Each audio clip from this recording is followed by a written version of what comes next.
ekibuuzo kiri nti singa bakadde bange baba weebali oba abamu ku bo omu ku bo nga yafa naye nga si basiraamu baganyulwa ku mirimu gyange omusiraamu gye nkola? Omukadde ng'abadde si musiraamu, kiregerekese, omwana we n'afa, aganyulwa mu mirimu gye? Taganyulwamu.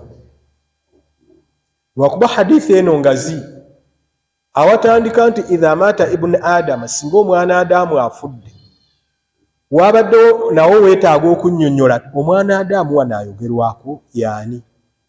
Kubanga ne Peter naye mwana Adamu. Nabbi yakozesa ekigambo mwana Adamu sallallahu alaihi wasallam ng'olumu okitegeerera mu wakireetedde nti wano kizingiddemu Everett, Tom, Dick and Harry, bonna bazingiddwamu, oba omwana Adamu ayogerwako wanjawulo.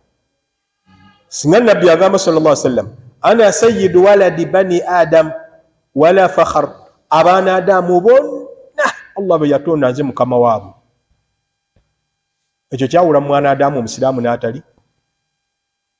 Wabeeredde mukama w'omusiraamu ate olwo atali.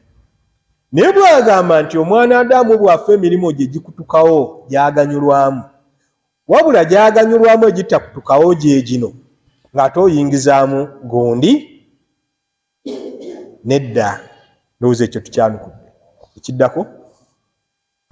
Naam, faddali.